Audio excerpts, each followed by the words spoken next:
Ladies and gentlemen, welcome back to Mouthing Off with Mike, the only wrestling podcast that went to Arizona State and didn't catch an STD. Ladies and gentlemen, we are on the tail end of NFL draft weekend. So if you're a football fan, then you'll appreciate that line just a little bit more.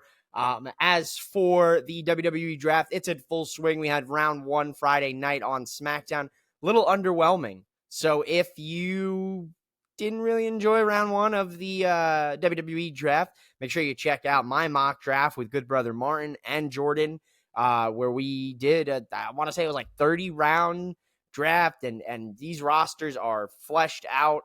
So far, leading the charge on social media is Martin on Twitter. He won the best roster draft on Twitter. Jordan's leading the charge on Instagram.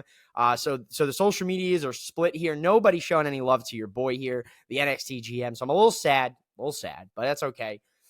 We've got an action-packed show. We've got the debut of a new segment here on Mouthing Off with Mike, and that's going to be Mike's memorabilia moment here, where I'm going to talk with Derrick of Derrick's Wrestling Toys and Tees here on YouTube. He's going to show me some of his cooler collections and show me an item that's near and dear to his heart here on the show. So make sure you stick around to the end of the episode. This is an ongoing segment I'm trying to do. So if you are a wrestling fan and you're a collector like myself, like Derrick, and you've got an item you want to show off, like show and tell in middle school, then get on over to the show. Hit me up at MOWM_podcast and tell me why you want to be on Mike's memorabilia moment. As for, we're going to start off with AEW this week. There's a lot of news. I'm going to shift into WWE, and then we're going to shift into Mike's memorabilia moment. So sit back, relax, and let's get into this week in wrestling here on Mouthing Off with Mike. Mouthing Off with Mike. Mouthing Off with Mike. Mouthing Off with Mike. Let's get into it, ladies and gentlemen. AEW Dynamite. We are back in Jacksonville at Daly's Place, one of the more unique venues that you can take in a wrestling show. It's kind of like an outdoor venue from what I've seen, the pictures from the AEWs. It looks really cool. You get the sunset. It's one of those destinations where I would absolutely love to take in an AEW show. So hopefully I'm in the Jacksonville area next time that they're at Daly's Place. I can go to a show. We kick off the show here with your EVPs being brought in, chauffeured SUV. Here's Jack Perry with them. The whole ongoing segment, ongoing theme of Dynamite this week was Tony Khan is going to have an in-ring meeting with Jack Perry to end Dynamite. Now, we start off the show with a AEW World Championship Eliminator match with Swerve Strickland, new AEW World Champion. He won that title at Dynasty last week. It was a fantastic match against Samoa Joe. Swerve has finished his story and gone on to become the world champion. He is the first African-American world champion in AEW history, so shout out to him. You can't take that away from him. He is a part of history, and rightfully so. Here's a guy that came over into the company. He got himself over. Prince Nana alongside of him doing the dance. And it's a talent that just hits for me, man. I'm so happy for Swerve. This is such a great moment. Now, we didn't get a promo from Swerve, and a lot of people on social media were not happy about this. He's the first African-American world champion. It's his first night as champion. You figure a promo. That doesn't happen. He's in a match against Kyle Fletcher. Now, Swerve wins, of course. Pretty predictable there. I didn't think Swerve would lose to Kyle Fletcher. A good match. Good match to start Dynamite. Now, we did have audio issues all night on Dynamite, so AEW audio technician, what the hell's going on over there, man? They got to get that sorted out. It's something that I feel like only happens in Daly Place because of the unique venue that it is. But man, it took away from a lot of these segments. And I have to say, like the backstage interview with Thunder Rosa, I could hardly hear. After Anna Jay and Mina Shirakawa's match, if I'm butchering that, I'm sorry, folks. Don't come for me on social media. She got the win, Mina, after the match. Anna Jay attacks. Here comes Tony Storm to make the save. Here comes Serena Deeb. Cuts a promo. Don't even know what she said, but it looks like Serena Deeb is Tony Storm's next challenger for Double or Nothing, potentially. I like it. Serena Deeb, super underrated women's wrestler out there, man. You just don't understand how good Serena Deeb is. And we got our TBS championship celebration here with the new face of TBS, Willow Nightingale, Chris Statlander, Stokely Hathaway, and the CEO, Mercedes Moné. I don't have the rings here. But speaking of rings, CEO Mercedes Moné slaps Willow Nightingale and breaks her ring. This is very interesting. Now, if you're not familiar with the history here, Willow and Sasha Mercedes had a match. New Japan Pro Wrestling strong openweight women's champion. Mercedes was supposed to be in that match. Everything pointed to it. She got hurt. Willow ended up winning. She had a 2-month title reign. And thanks to the Good Brothers at Booking Like a Mark, me and Mike actually talked about this last week. She lost that title to Julia. Now, when we kind of bring the lens back here into this focus, I do love this storyline. Now, a lot of people are predicting, well, Mercedes is going to beat Willow immediately. She's jumped to the title picture. No, that's not the case here at all, ladies and gentlemen. There's a swerve coming. And I don't know if it's going to be Chris Statlander turning on her longtime friend Willow, which they've been teasing a little bit here. We still don't know who attacked Mercedes from 2 weeks ago. Everyone said it was Julia Hart. It was not Julia Hart. It was not Julia Hart. It was not the House of Black. So that leads me to believe that there's a woman who's on the way back. DMD. I think Dr. Britt Baker's going to come back and interfere in this match at Double or Nothing and cost Mercedes the championship. And we're going to get the DMD CEO feud. I'm all for that. That's my prediction. If it comes true, you can come find me on socials at MOWM_podcast. Give me my flowers.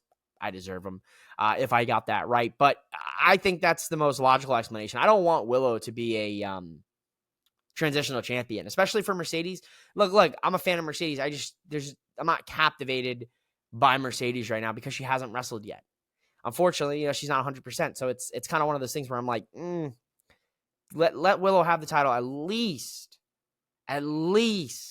till August, till we get to All In Wembley. At least till then. We had a Casino Gauntlet match. To be honest, I had no idea what was going on in this match. This is a fun match. You pin every time someone got pinned, a new person would enter. It was very similar like a Royal Rumble, but there was pinfalls involved here. At the end of the day, Will Ospreay ended up winning this, and because he won it, he'll face Roddy Strong for the International Championship at Double or Nothing. Will Ospreay probably more than likely will become your new AEW International Champion. The Learning Tree, Chris Jericho's here. Big Bill comes out.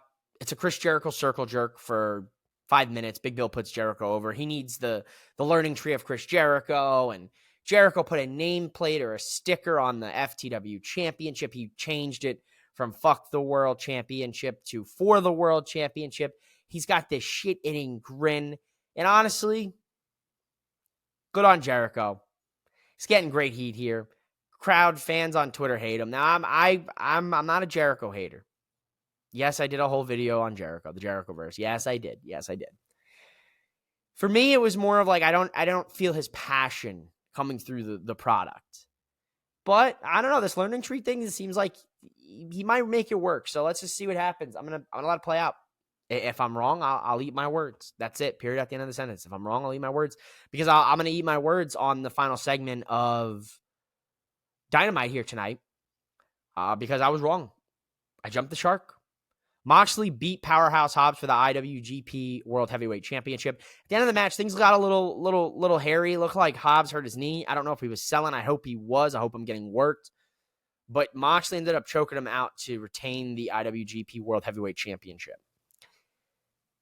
A little lackluster for me now. If Hobbs did get hurt, then that would understand why it was lackluster.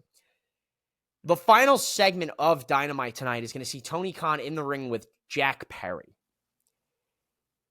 Oh boy. You can see where already this is going. So, you've already seen it, guys. Tony Khan was absolutely destroyed by the EVPs, by Nicholas, by Matthew, by Okada, by Jack Perry. Jack Perry says he did everything for AEW and he always wants to put AEW ahead. He punches Tony in the ribs with the mic. Tony sells this like he's dead, like he got sniped. He just down. Then here comes the EVPs. They're telling Jack, like, what are you doing, man? What are you doing? They pick him up. the classic, EVP trigger. They got his arms. They're like thinking about it. Okada's like, no, don't do it. Then they grab him, they pick him up, they put him in the pile driver, and they hit him with the TK driver, formerly known as the Meltzer driver. So TK got hit with the TK driver. Hilarious. And then here comes the whole roster, which cracked me up because the roster doesn't come out when Jack Perry punches Tony initially. They come out after he gets pile driven on his neck, and they're like, oh, what the hell? The refs come out. This was hilarious. This was one of AEW's signature endings to Dynamite, I'll tell you right now. Now, releasing the Wembley footage, I posted a rant, 12 minutes. This was a terrible idea. This was dumb, blah, blah, blah. This did nothing. Yeah, you know what it did? It showed that you can't trust Jack Perry and the EVPs. So for the storyline continuity, it all worked out in the end. I jumped the shark, ladies and gentlemen. I'll be the first to admit it. I was wrong. Guess what? I'll be wrong again. And I'll be wrong again and again. So I'm not pressed about it. At the time, I just thought it was silly. Now, with seeing this, I get it. Now, fast forward. It's Friday night, ladies and gentlemen. The NFL draft is in full swing. Jacksonville Jaguars are on the clock, and they make their selection. Great pick. Brian Thomas Jr., wide receiver. Really talented wide receiver coming out of, where's he coming from? I'm forgetting his college. Oh, no. I think it's LSU. I think he's an LSU boy.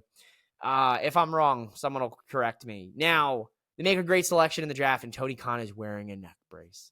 And Rich Eisen of NFL Network goes, Tony Khan is the first NFL executive that is recovering from the effects of a pile driver that he took a day ago. Pat McAfee picked it up, and the boys, the Stooges on Pat McAfee's show, were making fun of Tony for moving his neck so much. Then they interview Tony Khan Saturday morning, and Tony Khan ruins everything.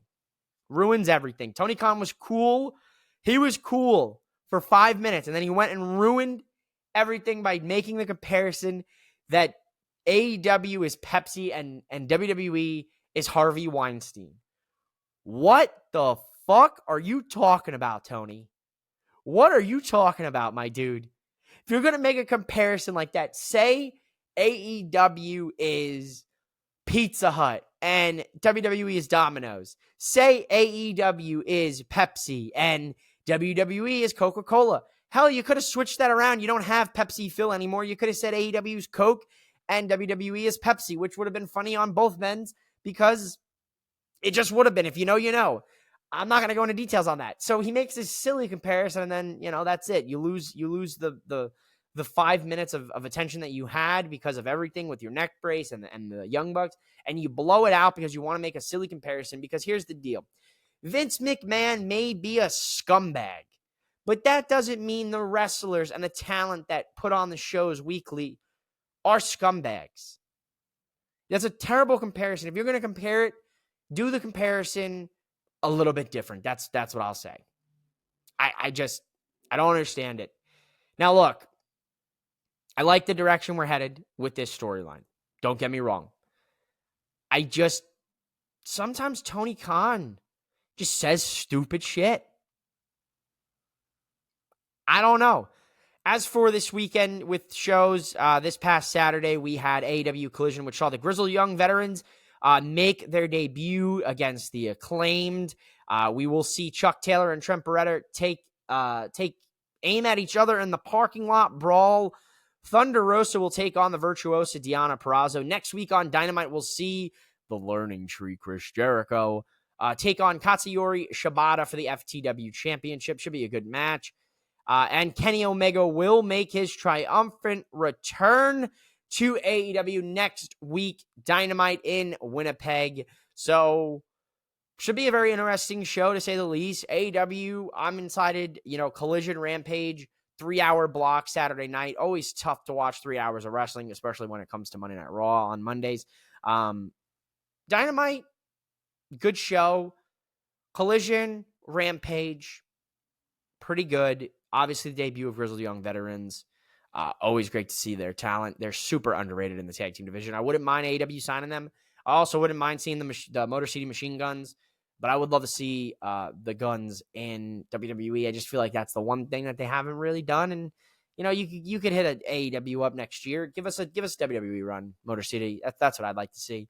Overall, good stuff. AEW, people are talking about AEW, whether it's good or bad. So all publicity is good publicity at the end of the day. Let's get into WWE. We got a lot of things to talk about on WWE side, mainly a new women's champion and the draft. Let's talk some WWE. We're going to start off with Raw from this past Monday, April 24th. Look, the whole show headlined by the main event Battle Royal to determine a new women's world champion. The beginning of the show kicked off with Jey Uso and Priest have a little bit of a promo selling their match here at Backlash. Should be a pretty solid match. I'm interested in this match. Jey Uso ends up hitting Damian Priest with a super kick thanks to JD McDonough. Classic JD McDonough. What do you expect from the guy? We got the Awesome Truth beating DIY in a shocking match for the WWE World Tag Team titles. After the match, Ciampa did not shake the Awesome Truth's hand. So maybe DIY might be turning heel down the stretch here. The king and queen of the ring tournaments are back. Yes, ladies and gentlemen, one of my favorite tournaments in WWE history has been announced, and it looks like Gunther is putting himself in the running for King of the Ring this year. He has declared himself in the tournament. The New Day come out, they interrupt. It sets up a tag team match with the New Day and Imperium's Kaiser and Vinci. New Day get the win. After the match, Ludwig Kaiser absolutely decimates Vinci, kicks him in the head on the steps, and Vinci is no longer a part of Imperium.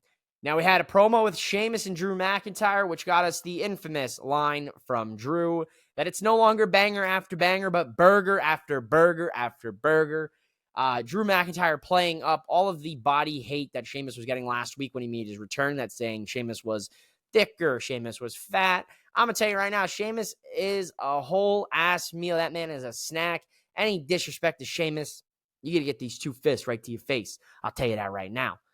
Sheamus and Drew go at it, head-to-head promo battle. Good stuff here on Raw. Very entertaining. It looks like we're headed towards some sort of Drew and Sheamus beef down the line, which I'm all for.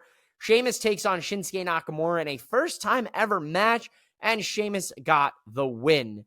Andrade and Ricochet tag teamed here against JD McDonough and Santos Escobar because Dirty Dom, his wing is hurt. He's in a sling, ladies and gentlemen, but no surgery needed for Dirty Dom, so that is some good news. So speedy recovery to Dom.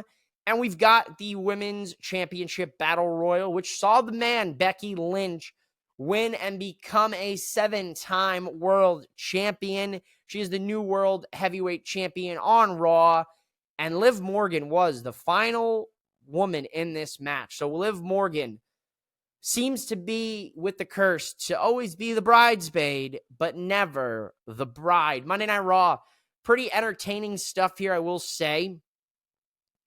Looks like we're angling potentially to Bronson Reed and Sami Zayn in a Intercontinental Championship match, potentially at Backlash France. We'll see when that gets announced, if it gets announced on Monday on Raw.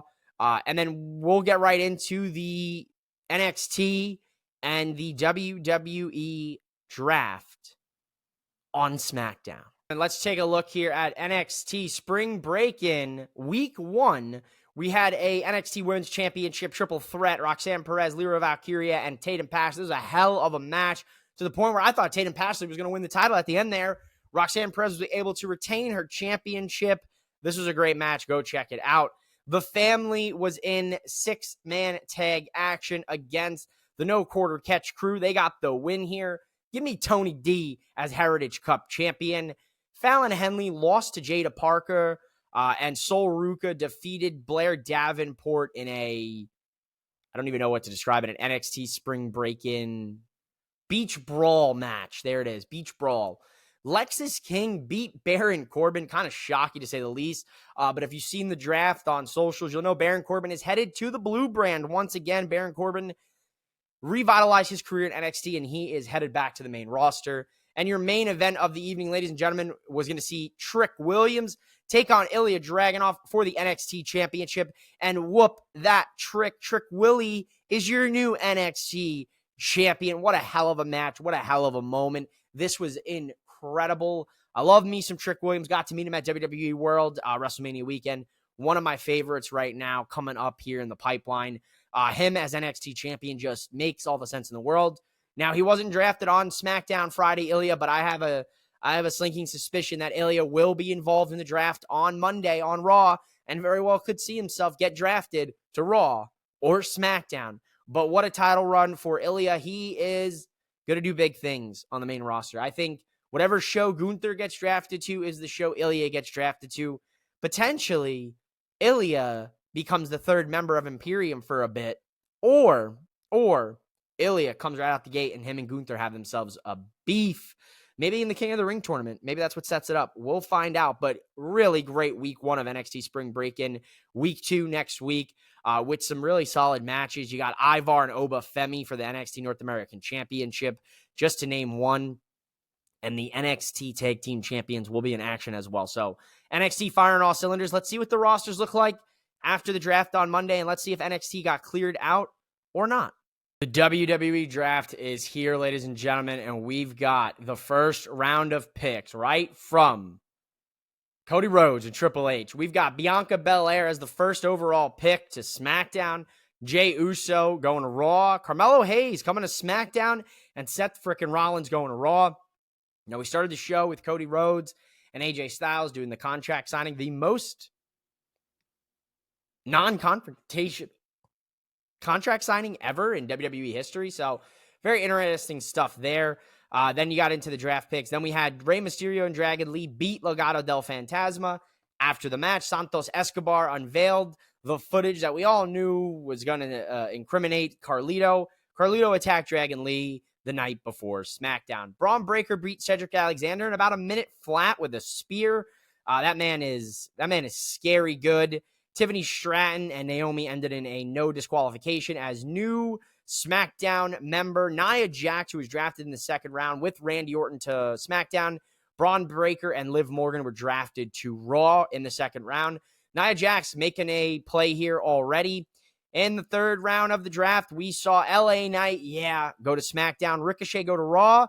The Bloodline, Solo Sikoa, Tama Tonga, and Paul Heyman stay on SmackDown, and Sheamus stay on Raw. In the fourth round, AJ Styles went to SmackDown. The Alpha Academy, Gable, Otis, Tozawa, and Dupree went to Raw. Andrade switched brands to SmackDown, and Kiana James is called up, and she's going to Raw. The OC, Baron Corbin, Cedric Alexander, Ashanti the Adonis, all are headed to SmackDown after being drafted on social media. Zoe Stark, Shayna Baszler, Alba Fire, Isla Dawn, and Ivar are all going to Raw on social media. And the main event of SmackDown saw Cody Rhodes take on new SmackDown roster member Carmelo Hayes in a really good match here. Awkward spot where both of them went for springboard moves and they both missed. Cody Rhodes landed on his shoulder awkwardly. A lot of people were speculating that Cody was hurt. Looks like he's all good. Looks like he'll be ready to go in France against AJ Styles next Saturday morning. Overall, SmackDown, a little lackluster for my liking now. Draft was pretty predictable for the most part. A couple NXT talents drafted up. Not a lot of brand switching taking place outside of two wrestlers with Nia and Andrade. Should be interesting to see on Monday what they decide to do with the draft and if they decide to call up more NXT roster members, if they decide to flip some brands here and there. Because you got 3 hours of Raw, you're going to have 6 more rounds of the draft, plus whatever happens on social media, plus those free agent pools. Rosters lock on May 6th, so you got some time to figure it out. But overall, very entertained on the WWE side of things. And let's go ahead and get into the final segment here of Mouthing Off with Mike. Not the final mouth off this week, but Mike's memorabilia moment here, joined by Derrick of Derrick's Wrestling Toys and Tees. So thank you guys so much for listening and for watching. I'll be back next week, and we'll be talking the post-draft, post-Raw, Backlash recap. Plus, stay tuned for my Backlash predictions. That'll probably be dropping Thursday of next week. So stay tuned to the channel and on the audio side. So without further ado, I present Derrick and his memorabilia. Ladies and gentlemen, welcome back to Mouthing Off with Mike. And this segment is a segment I talked about last week here in my Dynasty predictions. I am going to start talking to fans like yourself. You're listening, you're watching on my socials. I want to talk to you. If you're a wrestling collector, if you collect any memorabilia, if you see my whole setup, I'm a big Funko guy. That's my go-to. if you're a collector of any sort, I want to talk to you. I want to see your collection. And that's what we're doing here today with my main man. I've got Derrick the Devastator from social media. He is the host and creator of Derrick's Wrestling's Toys and Tees on YouTube. So make sure you go check out his channel right here. I'll pop it up for everybody. And we're going to take a look at his collection because I've gotten to see it over the last couple months and it is growing and he's got some really awesome pieces. So welcome in everybody to Derrick. How you doing today, Derrick? Tell the people what's up. Hey, how you doing? Thanks for having me on, Mike. Oh, absolutely, Derrick. So without further ado, I want to talk about your collection. So what got you into pro wrestling to start? Well, I've been a wrestling fan ever since I was very young. My uncle brought me into the wrestling. He's a big NWA, the old school National Wrestling Alliance with Ric Flair, Dusty Rhodes, Magnum TA, the Four Horsemen, and he watches the Federation years of the WWE too, with Macho Man, Andre the Giant, Hulk Hogan, and the slew of characters. So yeah, I love it.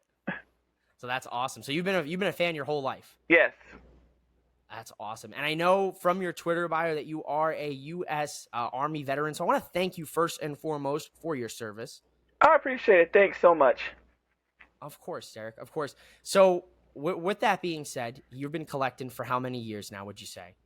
I started collecting since July of 2022, so almost 2 years. Nice. Okay, so in 2 years we've been collecting. So let's get into it. I'm gonna put you on the spot. Can we see your collection? Can we get a little insight into your collection? I know you have your YouTube channel and you show it off. Can the fans on Mouthing Off with Mike see your collection? Yes. Actually, I got a few that I want to share. I don't have the whole thing, but I could show you some good ones that I have. So the first one. Okay, let's do it. I gotta show it. This is my very first one. This is the Luminaries Sting, and this from Series 2. Yeah. So I got to get the shirt to go along with that. So I love it. I love it. You know, I'm a big Sting fan. He's been like a mainstay. Of course, I've seen Sting's last match too, and it was just as advertised. It's so great for him to come out on top like he did, and just did a great career that he has. Absolutely. I would agree to that. And I'm gonna miss Sting. It's weird to say that, you know, a guy in his 60s can go out there and do what he can do and have that last match. So I know you're gonna miss him, but man, what a career, seriously. So I love that is the first of your collection. So what's the next one on the list that you want to show the fans? All right, the next one is one of my recent ones. I know I'm a little late for 420. So I get it. So I got me a Funko, and it's from. Oh yes, sir. Rob Van Dam. The whole effing show RVD, and then he's got the Money in the Bank briefcase. Is that correct? Yep, that's the same one. Oh, I love that one. That's a good one. I think I have that somewhere in my collection. So that is a top tier RVD. I love that Funko included the custom briefcase too. Yes. So that's a good piece of it. Yeah, that is so cool. One. Yeah, this is one of. I know I was kind of late for the party for that, so I might as well go ahead. This is still the weekend. Might as well go ahead and show my love for RVD. I mean, he can still go. I saw his match on Rampage. Man, he can still go. Too. No, he dude, it's crazy, right? Like I think the 420 is keeping his body going. So whatever he's doing, keep it up. I love the RVD shout out there, Derrick. Yeah, what else you got for us here? All right, another one that I really like, another one I enjoy the most right now, one of my recent ones, Io Sky. I love this figure. The whole outfit, the whole get up, and it looks exactly like her Io in the picture recognition here. This is it's very toyetic, and it's so it's like Io has been miniature down to this size. So I really like this one too. That's a good Io. I like it. Yeah, I have to say, I remember the wrestling figures from when I was a kid. I'm sure you remember the ones from when you were a kid. Mm-hmm. They did not look anything like their counterparts in real life, but it's crazy now how realistic these figures look, because that looks exactly like Io Sky. Yes, yeah, and it's amazing how how it was back then and to now, how technology and all the futurist, how the technology and all the stuff that's going on right now that makes it more suitable for wrestling figures to get more articulation and more character in their figures. So that's really they really came a long way from how they got started back in the late 80s, early 90s, and all the way to today. Yeah, no, 100%. It's very impressive. And I'd say that too with the video games too, right? Because like we used to get some, with the video game scans. Like now, it's like that is the person. Like it's. I agree to your point. The technology we have is incredible, and it helps us collectors because we want something that bears resemblance. We don't want like bobbleheads that don't look anything like the person, or for figures that look not. That's not Io Sky. That was Io Sky from Wish or something. But right, looks like her. So that's what we want as collectors, especially if we're spending our hard-earned money on the stuff, right? Seriously. Absolutely. What else you got for us here, Derrick? You got anything else for us? You got anything? I said have an item that means something near and dear to your heart. Do you have something that you really hold a true connection to? I really do. And I've taken it back to my first time I went to WrestleCade in 2022, and nice. I met Thunder Rosa. Oh yes, we love Thunder Rosa. Yeah. A quick story about her. I was on Twitter when AEW Elevation was out, and usually what I do on Twitter is I try to do like a review of a certain match or matches, and I review these wrestlers and how good they are doing and their efforts and stuff like that. I saw on one of her matches that she had an outfit that kind of resembled like the Green Ranger. Oh yes. I made a comment about that, and instantly she liked the comment, and not only that, she followed me on Twitter. We love that. That's so cool, dude. And then you got to meet her at WrestleCade? Yes. Oh, that's awesome. Yeah, and we talked for about like a good minute and a half, close to 2 minutes, because I know it was a long line. And I took a picture with her as well. If I can show you the picture right quick. It won't take me long. No, go for it. Yeah, just you can also, if you wanna send it to me after the show, and I'll post it, on the video itself, so people can kind of see it a little bit better. Because I know how sometimes showing pictures on the phone screens are. Yeah, I'll see if it'll go.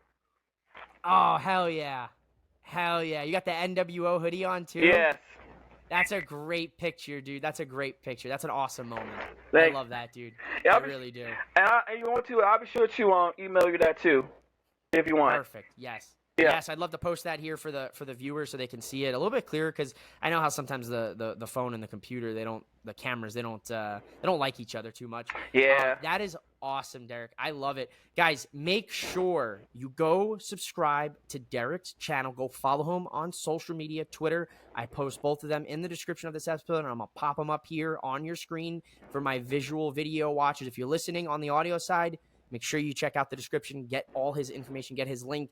The final question for you, Derrick, is we've been seeing a lot of discussion. You got that AEW Sting shirt on, so I'm going to prompt you with an AEW question here. Okay. I'll have you tell the people where to find you, and then we'll send it home, and we'll get back into the recap that for the weekly recap here. But with everything going on in AEW, we had footage 2 weeks ago posted of the fight backstage and All In. We had Dynasty just last weekend, which we are recording this beforehand, so I'm hoping it's a good show. It should be a good show on paper. It looks fantastic with some match of the year candidates. I know Derrick commented on my predictions and said all the matches look great. I agree. Mm-hmm. Derrick, what do you think about the state of AEW? What do you think they need to do to get over the hump and really be that next level, on the wrestling level? What do you think they need right now?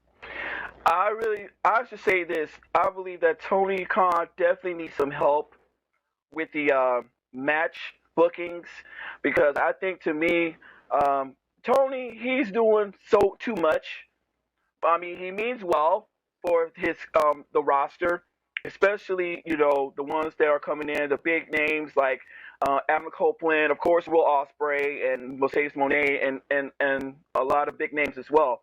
But I think what Tony needs to do is have some people around him to help him out with the booking of matches and how each person can utilize a certain way of how to make a certain program like Rampage or Dynamite make it seem more feasible. Because I think what it is, it's kind of like it's kind of a watered down version of WWE in a sense, because they kind of stray away from how they got started in 2019, and once that if they stay up, I mean they need to get back to the course of what makes AEW stands out, so that way they could be a constant competition to WWE and others.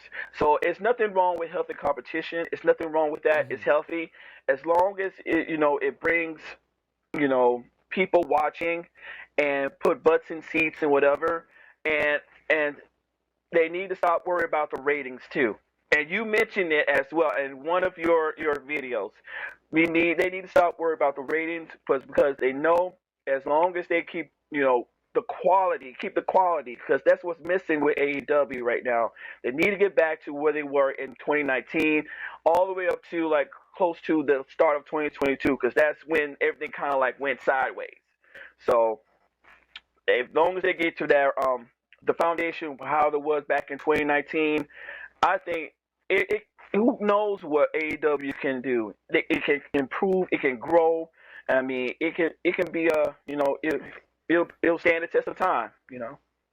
I agree. You man, that is great insight. That's great analysis. That's better than some of the expert podcasters have to say out there. So Derrick, I really appreciate that because you hit the nail right on the head. They got to go back to what got them to the dance. I appreciate you shouting out the ratings video. Much love there. No problem. Agreed. They're worried about ratings. They're worried about popping the demo. They're worried about this. That's what Tony said in dispute to why he showed the footage. Well, the network execs were happy with the ratings. Yeah, the network execs are going to be happy with the ratings, but you had a lot of fans that felt, me included, that just felt it was silly. I agree. AEW, get back to what got you to the dance. Get back to being that challenger brand. Come up with quality over quantity. You can go have those crazy matches and book those funny meme matches that you do and do that, but not all the time. Just give it to us in moderation. But when you have some of the best wrestlers in the world, I expect better and I expect more. And let's hope Tony Khan does start to kind of dish those duties off, because Derrick's right. Not only is he booking AEW content, he's booking Ring of Honor with the help of some others, but he also runs and maintains 3 different sports clubs. He's got the Tottenham Spurs, he's got the Jaguars, and I'm pretty sure I'm missing another club out there, but he's got a lot on his plate, and the guy could use a little help in that regard. So I agree with Derrick. Derrick, any final words here? Tell the people where they can find you, and then we're gonna move on to getting into the rest of the weekly recap. So anything you want the people to know, tell the people where to find you. You have the floor. All right. You can find me on, of course, YouTube on Derrick's Wrestling Toys and Tees. Thank you all so much for the love and the support. That those who's subscribing, and for those who are new, be sure to check out the videos and check out the content, and hope that you like it. You can also follow me on Twitter or X on DVSTR_Derrick78. And you can also find me on Instagram and TikTok under Devastator_Derrick78. Fantastic, Derrick. Thank you so much once again from the bottom of my heart. It means so much to have you, that you support Mouthing Off with Mike, and that love is shown right back to you here with Derrick's Wrestling Toys and Tees. So thank you for coming on. Everybody go out there. Make sure you subscribe to Derrick's channel. Follow him on social media. We're out of here, ladies and gentlemen. Thank you so much, Derrick. I appreciate it. All right. Thank you so much. Peace, love, and wrestling.